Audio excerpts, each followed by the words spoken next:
The sky is not falling in Jacksonville, Florida. Your Jaguars are still number one in the AFC South. Tight race, yes. But let's talk about it. But before we do that, make sure you like and subscribe to the channel if you enjoy the content on here. Leave a comment and let me know what you think in the video. Let's go.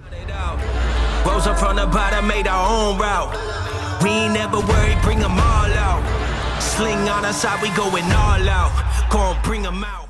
Despite the Jaguars losing to the Cleveland Browns 27-31, it was a close game with the Jaguars being down to their fourth string left tackle, Blake Hance, and Tyler Shatley having to move in over to left guard to solidify the O-line.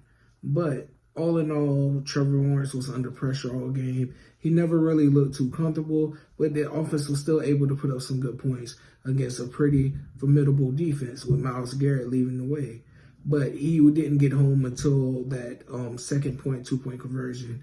But all in all, the Jaguars are desperately, I believe, in my personal opinion, is missing Christian Kirk.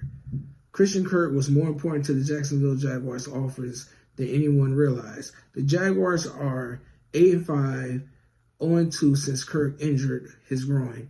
On the team's opening play last Monday against Cincinnati, they had chances to beat the Bengals that night and plenty of opportunities to win at Cleveland on Sunday. But Kirk, fellow receiver, dropped the ball literally in some intense situations. Calvin Ridley finished 4 catches for 53 yards on a season-high targets of 13 in a 31-27 loss to the Browns.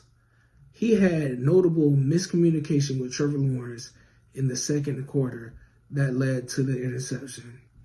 It's crazy. I feel like it's too late in the season for Calvin Ridley and Trevor Lawrence to be on different pages and not on the same page. The chemistry has to be built. They got to leave the mistakes in practice and get on the same page. It's crazy, but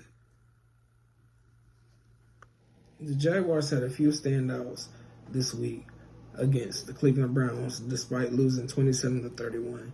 The first one I want to recognize is Evan Ingram, tight end, Jacksonville Jaguars.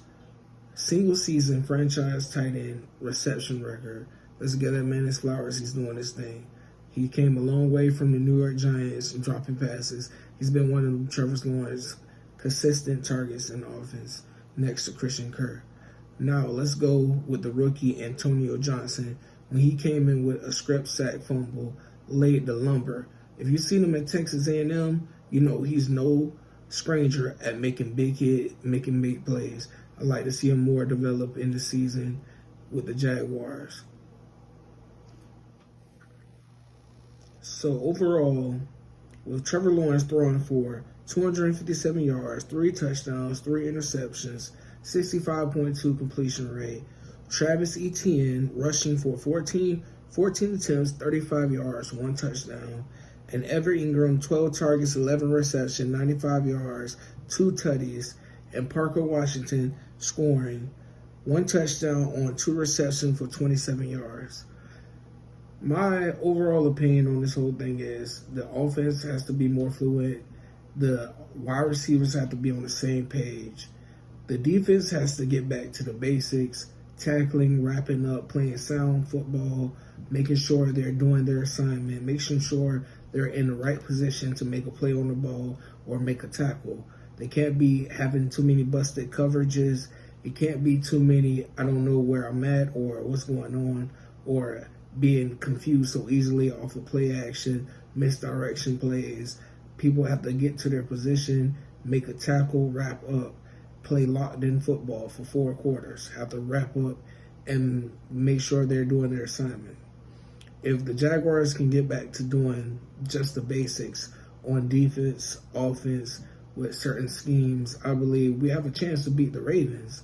We came close with just a few miscues with the Cleveland Browns, but I feel like if we just get back to just doing and playing Jaguar football and playing to our speed and doing what we do best, we can do it. We can do anything. Josh Allen is only 1 sack away from getting the all-time sack record in the season for your Jacksonville Jaguars. He's close. He's so close, so close. I believe he may do it Sunday Night Football. That might just be one of my bold predictions, but I believe it's going to happen sooner than later. But the Jaguars absolutely, positively have to wrap up, tackle, make great plays on the football, because this upcoming matchup we're playing against Lamar Jackson, he's elusive, and he can throw the ball. It's crazy. He's creative. He's like a magician with the football almost. Michael Vick 2.0 is what I like to call him. But, you know, Duval, we got a big test coming up this Sunday night. Let's get it done. Let's lock down the bank. We out here. Duval till we die. Hope everyone has a wonderful night.